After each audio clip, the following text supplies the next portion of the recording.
increased investment in priority areas and decent work opportunities. His Excellency the President of the Republic of Nauru, welcome to Fiji, sir. Good to have you here. The Honourable Deputy Prime Minister of Tuvalu and Cook Islands, of course our Minister, Premier Command, the Fijian Minister for Industry, Trade and Tourism, fellow Ministers, Secretary General of Pacific Islands Forum Secretariat, Director General of the MSG Secretariat, Excellencies, trade officials, ladies and gentlemen. A very big bula vinaka to all of you, and a very good morning to you also. We're delighted to host you here on level 9 of Suvavou House, and we understand you've had a fairly hectic schedule this morning. You visited Mine Pearl, and I hope that was useful. But it also highlights the fact that there's enormous potential in Fiji in those sorts of sectors where only about 10 or 15 years ago nobody envisaged that a country in the Pacific, and indeed many other countries in the Pacific, can actually have that type of potential and have that type of economic growth in the ICT sector itself. We of course have gathered here at a very crucial juncture in economic terms speaking, and of course politically speaking, in particular what is happening around us at the moment. What happened, we had the last trade ministers meeting in 2015, the world has changed significantly since then. We now have Brexit, we now have the coronavirus, the intensity and the frequency of climatic events is ever increasing. We now of course have transnational issues that face us in the Pacific. For example, the inbound drug cartels for the lucrative markets of Melbourne, Sydney and Auckland, using the Pacific as a conduit point to transship drugs. And of course it has a spillover effect in the Pacific itself. We of course have the Chinese-American trade standoff. Of course it seems to be resolving itself, it would appear. You have various fissures and fractures within the European groupings. There's also, of course, a significant rise to the right, politically speaking, throughout the world. There is also an inward looking in many of the countries where people are at times asserting so-called sovereign rights over international norms and international laws, which is actually highly disruptive, not only politically speaking, but also from an economic perspective. Because the rules of engagement in certain areas, of course, are now, one may consider, free-for-all.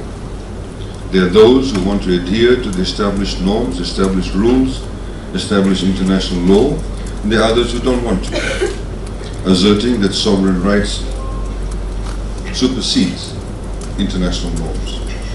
So these are very interesting times. Of course, for the Pacific itself, we ourselves have numerous challenges in this now world of what was once deemed after the Cold War that will be ending bipolarism, will enter into an age of multipolarism. That in itself, of course, is under challenge.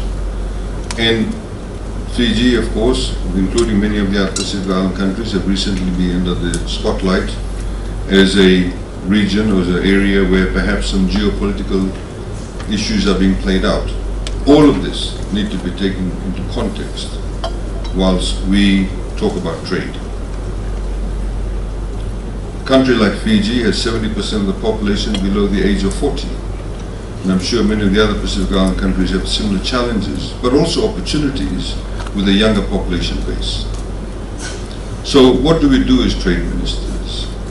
What is the regional architecture we want to have in place?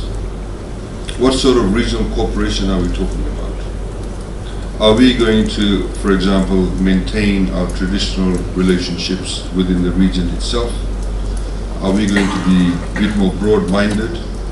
And if we're talking about issues such as quarantine, biosecurity, trade standards, all of these issues need to be looked at a holistic level.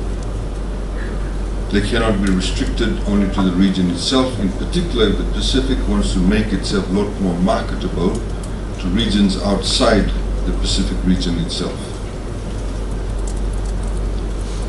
We have our traditional partners within the region, Australia and New Zealand. They have been good development partners.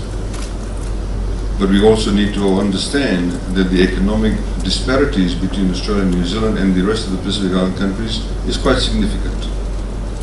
It is within that context that we need to be able to develop those relationships and to be able to understand those relationships. And equally, of course, Australia and New Zealand does understand that, and we hope they continue to understand that. I was talking about the issue of just recently came to the fore. We talked about labour mobility, of course, which is now being tied in with PESA and PESA Plus. What is really interesting is that at a formal level, you have labour mobility, we are given various quotas. But at what I call an informal level, just to give you an example, just last year we had, within a span of 2 weeks, 20 of our high voltage lines people from EFL, which is the energy company, being recruited by an energy company in New Zealand. Highly trained, highly skilled people, and we lost them within a span of 2 weeks. EFL has invested enormous amounts of money in that. The country as a whole has invested enormous amounts of money in that. We of course cannot stop people, that's a right to be able to move across. But when we talk about labour mobility, we need to be able to understand that there are also the informal basis through which labour mobility is taking place very quickly. New Zealand, for example, had a need for carpenters, tradespeople after the Christchurch earthquake. There's a shortage of teachers in New Zealand in the science and maths areas. A number of our teachers have gone there too. So that mobility is taking place whilst we at the formal level are talking about quotas between the countries. So what we also need to understand is that when we do talk about labour mobility, it's not necessarily only through the trade regimes or proposed trade regimes such as PESA or PESA Plus. There are other mechanisms through which people are actually moving across our countries. So I think just on that point also I wanted to highlight that when we do talk about the formal labour mobility, in what particular skill set areas does the labour mobility work within? Is it essentially for manual labour? Or is it essentially for what may say some call semi-skilled areas, or is it in highly skilled areas that there's a requirement for?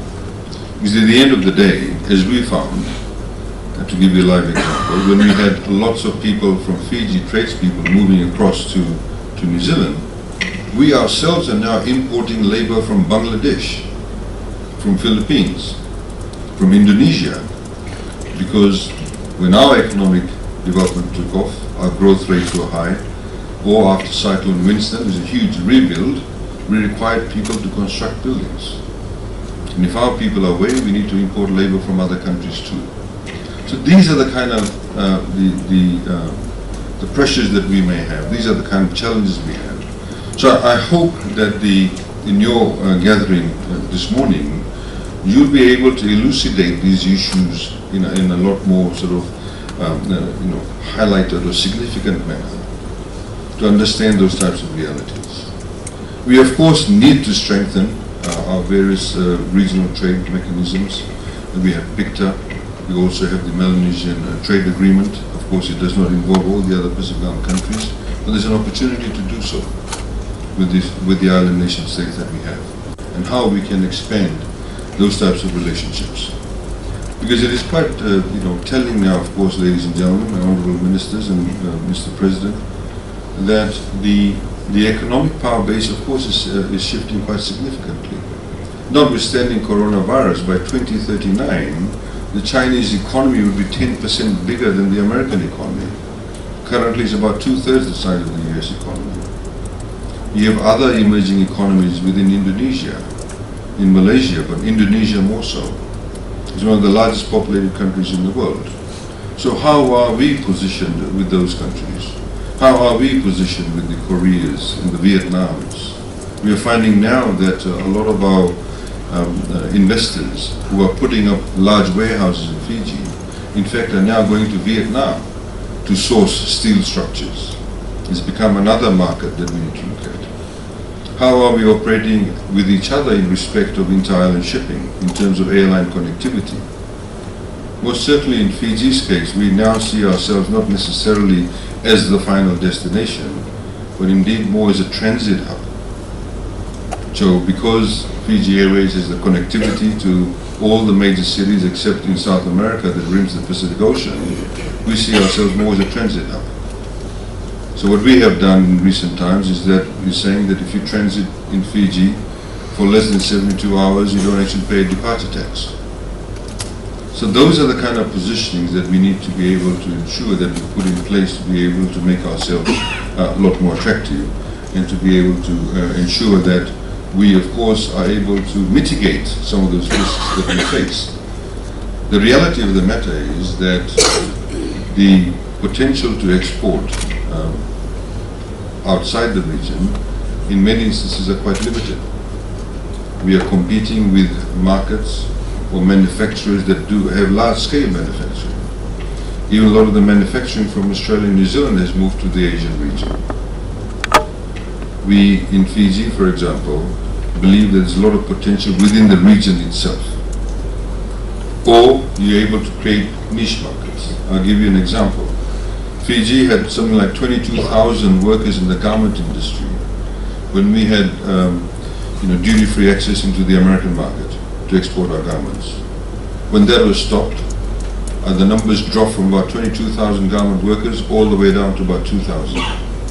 So we, in the recent times, in the past 10 years or so, have been working with our garment industry to make our garment industry change their modus operandi so they do more low volume, high-end garment products.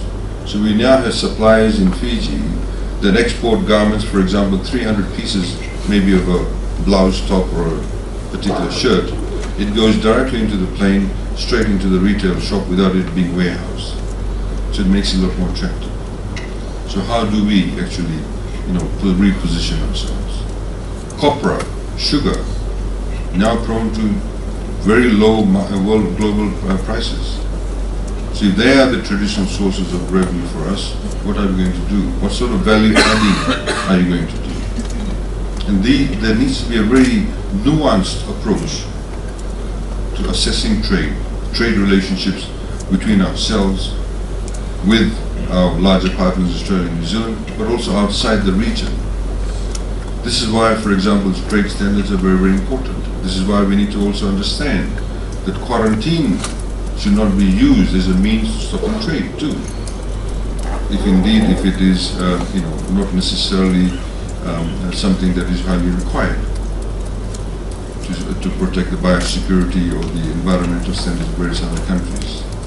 So, ladies and gentlemen, I just wanted to provide some food for thought for you, rather than sort of give a formal speech as such, but to highlight those issues. And I hope you can eke those out in your proceedings during the day today, and come up, with a architecture, with a way forward, both for the Pacific Island countries themselves, the wider region, and our ability to operate outside the region, whilst identifying the key market sources, or potential market sources for us. Of course, coronavirus is now quite a significant issue. Most of us in the Pacific Island countries are dependent on tourism. The question is about spreading our risk and actually mitigating against the risks that we have. From a market perspective, we have seen traditionally for us, the largest share of our tourism arrivals come from Australia. It used to be about 60%. It's now probably lower than about 50%, just slightly lower than 50%. New Zealand has grown significantly. This is great. We want more Aussies, we want more Kiwis, but we want people from other countries also. So if one of them has a problem, we're able to rely on the market sources of the others. And I think this is the kind of approach that we do need to take in all of our economic relations. Europe, of course, has traditionally been a great partner for us. But our major trading is done with the Asian countries. Traditionally it was done, now we have only sugar going into UK, which is now Brexit. So does that mean we exit from the European relations? Of course not. We want to maintain those relationships, but the model of that relationship needs to change. And I think to be able to reposition yourself, you need to be able to take those decisive steps. I wish you very useful and sound deliberations this morning, and I wish you a very good evening. And once again, welcome to Fiji. Kunaka. Thank you.